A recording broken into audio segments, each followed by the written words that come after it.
जय हिंद दोस्तों। तो दोस्तों, जैसा कि आप स्क्रीन पर देख रहे हो, आज हम टॉपिक पर बात करने वाले हैं वर्क, एनर्जी एंड पावर। तो चलिए बिना किसी तोड़ फोड़ के वीडियो शुरू करते हैं।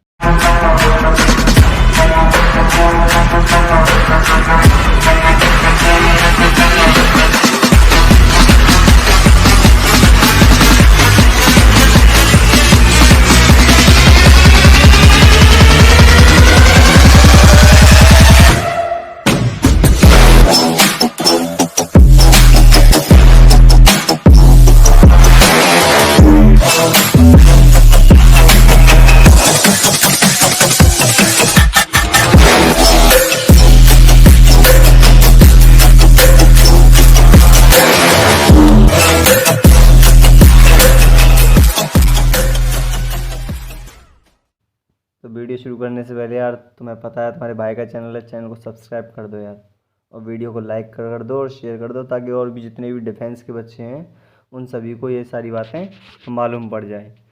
तो ज़्यादा बोर न करते हुए चलिए वीडियो की तरफ बढ़ते हैं। तो सबसे पहले हम बात करते हैं वर्क, जिसको हिंदी में बोलते हैं कार्य। तो कार्य क्या होता है? कार्य की माप लगाए गए बल तथा बल की दिशा में वस्तु के विस्थापन के गुणनफल को कार्य कहते हैं। इसका फॉर्मूला होता है W=F/S। एक चीज़ मैं आपको बता दूं कि आप जो कार्य की डेफिनेशन है वो दूसरे तरीके से भी बना सकते हो, जैसे कि F/S के गुणनफल को कार्य कहते हैं। ठीक है ना? अब एक चीज़ बताओ, जब कोई एक प्लेन है और इस पर कोई भी ऑब्जेक्ट रखा हुआ है, इस ऑब्जेक्ट को अगर आप इस एंगल से फोर्स करते हो यानी अपनी तरफ खींचते हो, तो थीटा एंगल बनता है। जब थीटा एंगल बने तो आपको ध्यान रखना है कि उस टाइम पर W होगा F/S cos थीटा। तो आगे बढ़ते हैं। तो उम्मीद करता हूँ आप लोगों को समझ में आ गया होगा वीडियो। तो नोट, जब विस्थापन गुरुत्व बल के लंबवत हो तब कार्य शून्य होता है। जैसे अगर आप किसी एक प्लेन पर चल रहे हो, आप यहाँ पे, तो आप इसके 90 डिग्री पे हो, तो 90 डिग्री पे θ=90। जब 90 इसमें रखोगे तो क्या हो जाएगा? 0। ठीक। तो आगे बढ़ते हैं।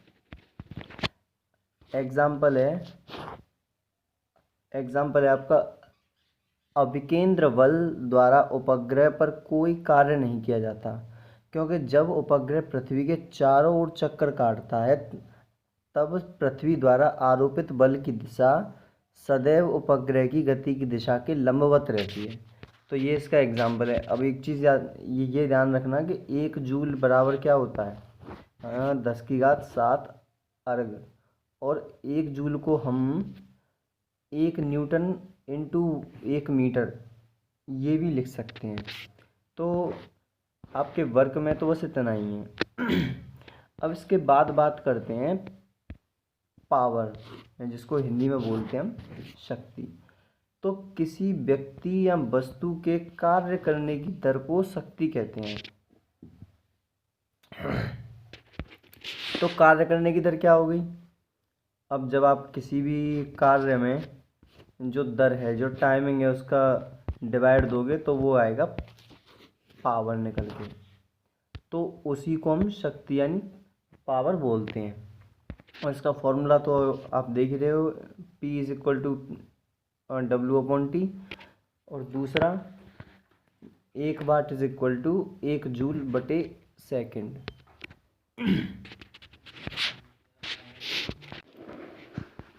और आगे की तरफ बढ़ते हैं। सामान्य व्यक्ति की सामर्थ्य 0.5 अश्व सामर्थ्य तक होती है। जो कैपेसिटी होती है, जो एक शक्ति होती है एक व्यक्ति के अंदर, एक पर्सन के अंदर, तो वो 0.5 से 0.1 तक हो सकती है। एक चीज़ याद रखना कि जो एक अश्व शक्ति होती है, एक हॉर्स पावर, वो 746 वॉट के इज इक्वल टू होती है। तो उम्मीद करता हूँ आप लोगों को समझ में आ रहा होगा। तो गाइस वीडियो थोड़ा लंबा हो सकता है लेकिन आपको समझ में अच्छे से आएगा। तो अब हम आगे की तरफ बढ़ते हैं। अपनी जो नेक्स्ट टॉपिक है एनर्जी। तो एनर्जी क्या है? एनर्जी ये है फ्रेंड्स कि जैसे आपने कोई भी काम किया, आप जैसे मान के चलो आप आपकी जो बाइक है उसमें किक मार रहे हो, तो उसमें किक मारने के लिए जो आप जान लगा रहे हो तो वही एनर्जी कहलाती है। अब ये एनर्जी कुछ ये दो टाइप की होती है। एक्चुअली ये कई टाइप की होती है। जैसे मैं यहाँ बात करूँ कि किसी वस्तु की कार्य करने की क्षमता को ऊर्जा कहते हैं और यह निम्न प्रकार की होती है। जैसे रासायनिक ऊर्जा, प्रकाश ऊर्जा, बंधन ऊर्जा, एक्स वाई जेड वगैरह वगैरह। तो ये काफ़ी ये बहुत टाइप की होती है। लेकिन हम यहाँ पे सिर्फ यांत्रिक ऊर्जा के बारे में बात करेंगे। किसके बारे में? यांत्रिक ऊर्जा के बारे में। तो ये कितने टाइप की होती है? ये दो टाइप की होती है, गतिज ऊर्जा और स्थितिज ऊर्जा। तो अब सबसे पहले हम गतिज ऊर्जा के बारे में बात करते हैं। अब किसी आपको नाम से ही समझ में आ रहा होगा गतिज ऊर्जा, कि कोई वस्तु गति में है और जो जब वो गति में है तो उसके अंदर जो ऊर्जा उत्पन्न हो रही है उसी को हम गतिज ऊर्जा कहते हैं। तो इसको मैंने डेफिनेशन से लिखा है किसी वस्तु में उसकी गति के कारण जो कार्य करने की क्षमता होती है उसको गतिज ऊर्जा कहते हैं। इसका फॉर्मूला है K=12 mv²। तो उम्मीद है आप लोगों को समझ में आ गई होगी। अब ये जो गतिज ऊर्जा है ये एक टाइप की और होती है जिसको हम बोलते, एक्चुअली ये दो टाइप की होती है लेकिन यहाँ पे मैंने अभी एक के बारे में बताया, घूर्णन गतिज ऊर्जा। कि कोई भी वस्तु है, कोई भी ऑब्जेक्ट है, एक स्थिर पिंड के अकॉर्डिंग गोल गोल घूम रहा है, तो उस टाइप की ऊर्जा को हम कैसी ऊर्जा कहते हैं? घूर्णन गतिज ऊर्जा। तो इसका फॉर्मूला होता है 12I⍵²। और इसको भी हम K से लिख सकते हैं। और I तो आप जानते होंगे, I जड़त्व आघूर्ण और ओमेगा कोणीय वेग। तो अब आगे चलते हैं। अब हमारी जो दूसरी टाइप की ऊर्जा है वो है स्थितिज ऊर्जा। आप देख सकते हैं। तो अब सेम कंडीशन यहाँ पे, वहाँ पे गति के कारण थी, अब यहाँ पे स्थिति के कारण है। तो किसी वस्तु की स्थिति के कारण कार्य करने की जो क्षमता होती है उसको बोलते हैं स्थितिज ऊर्जा। इसका फॉर्मूला भी है नीचे, U=mgh। तो फ्रेंड्स वर्क एनर्जी और पावर में सिर्फ यहीं तक कुछ पॉइंट्स हैं। अब इसके बाद है आपके ब्रेन टीजर पॉइंट्स। और दोस्तों ये जो पॉइंट्स हैं, एक्चुअली मैंने इसे नाम दिया है ब्रेन टीजर पॉइंट्स। और ये जो कुछ 6-7 पॉइंट्स हैं ये काफ़ी ज़्यादा इम्पोर्टेंट हैं तुम्हारे एग्ज़ाम में आने के लिए। तो आपने चाहे वर्क एनर्जी पावर उसकी डेफिनेशन किसी को भी, तीनों में से किसी को भी स्किप किया हो, लेकिन इसको स्किप मत करना क्योंकि ये आपके एग्ज़ाम में बहुत ज़्यादा बार पूछे जाते हैं। तो ध्यान रखना, इसको स्किप नहीं करना है। तो फर्स्ट क्या है? जब एक हल्के तथा एक भारी पिंड के संवेग समान हो तो जिस पिंड का द्रव्यमान कम होगा उसकी गतिज ऊर्जा अधिक होगी। तो ये आपको बस नोट करने हैं, याद करने हैं। एक्चुअली इसका रट्टा ही मार लेना है आपको, ठीक है ना। तो दूसरा पॉइंट क्या है? यदि हल्के तथा भारी पिंड की गतिज ऊर्जा समान हो तो जिस पिंड का द्रव्यमान अधिक होगा उसका संवेग भी अधिक होगा। तो यहाँ आपको ये चीज़ ध्यान रखनी है। फर्स्ट पॉइंट में क्या है कि भारी पिंड के संवेग समान हो, जो जब दोनों पिंड हों उसके संवेग समान होंगे तो जिस पिंड का द्रव्यमान कम होगा उसकी गतिज ऊर्जा अधिक होगी।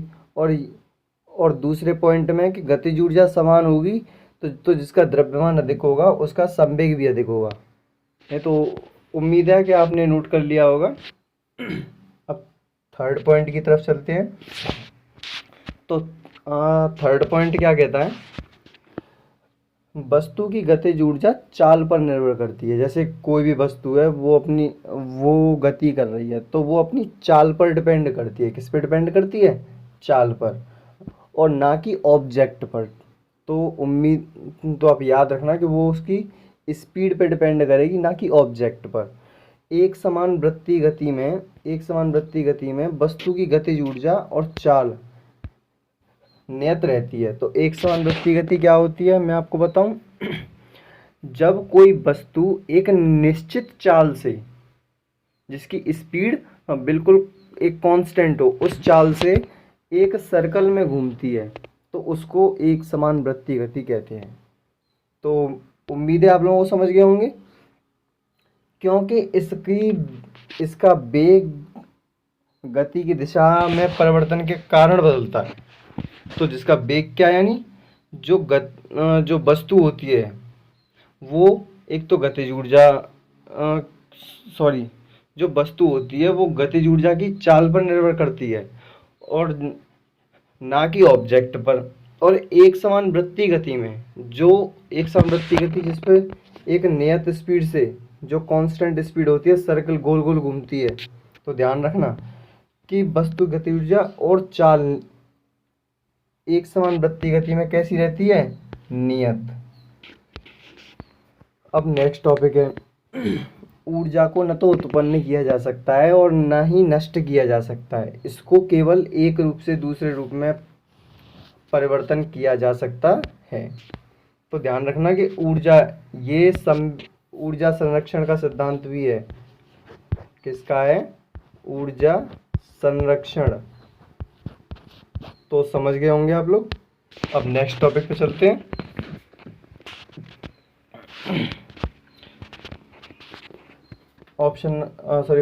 पॉइंट नंबर 5 है, यदि किसी टक्कर में रेखीय संवेग तथा गतिज ऊर्जा संरक्षित रहे तो उसे पूर्णतः प्रत्यास्थ टक्कर कहते हैं।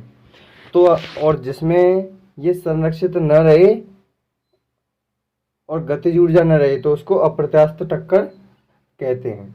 तो दोस्तों वर्क एनर्जी और पावर, इसका जो कॉन्सेप्ट है वो उम्मीद करता हूँ आपको समझ में आया होगा। तो थोड़ी बहुत प्रॉब्लम तो एक्चुअली मुझे भी हुई है, क्योंकि मैंने फर्स्ट टाइम फिजिक्स पढ़ा रहा हूँ मैं। और अगर आप सपोर्ट दोगे तो मैं आगे और भी अच्छी वीडियो लेके आऊँगा।